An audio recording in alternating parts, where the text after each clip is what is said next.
महबूबन खामो मटे कीअं मेरो कया सुण न संदोसो आरिफ़ क्यों उन्हें पार दे असां इश्क वारनि खे ताना मिलनि था असां इश्क वारनि खे ताना मिलनि था चरियो चो तरफ़ दीवानो चवनि था चरियो चो तरफ़ दीवानो चवनि था दीवानो चवनि था असां इश्क वारनि खे ताना मिलनि था असां इश्क वारनि खे ताना मिलनि था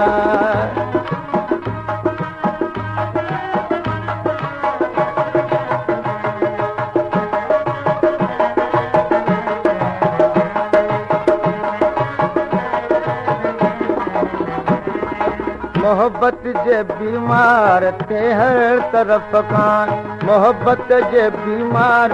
ते हर तरफ़ खां न कोई रुवे थो मगर सभु खिलनि था न कोई रुवे थो मगर सभु खिलनि था मगर सभु खिलनि था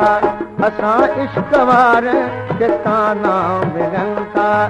असां इश्क वारनि खे ताना मिलनि था चरियो चो तरफ़ दीवानो चवनि था चरियो चो तरफ़ दीवानो चवनि था दीवानो चवनि था असां इश्क वारनि खे ताना मिलनि था असां इश्क वारनि खे ताना मिलनि था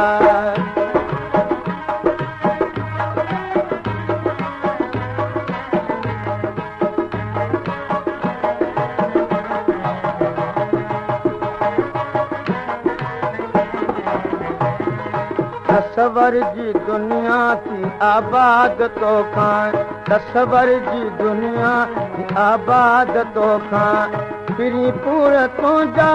चढ़न ऐं लॻनि था पिरी पूर तो जा चढ़न ऐं लॻनि था चढ़न ऐं लॻनि था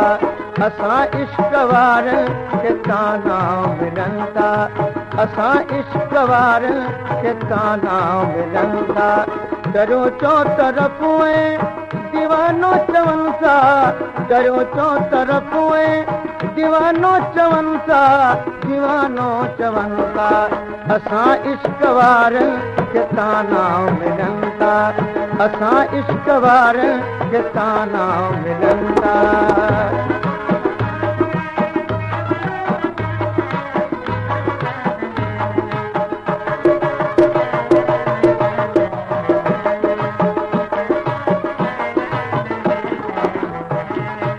अव्हांजे ग़म में हिजर में ए प्यारा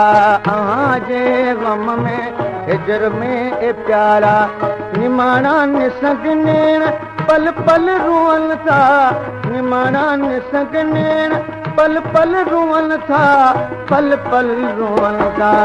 असां इश्क वारनि खे ताना मिलनि था असां इश्क वारनि खे ताना मिलनि था चरियो चो तरफ़ दीवानो चवनि था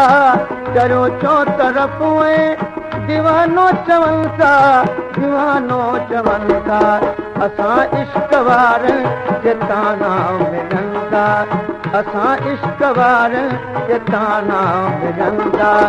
चरियो चो तरफ़ दीवानो चवनि था चरियो चो तरफ़ दीवानो चवनि था दीवानो चवनि था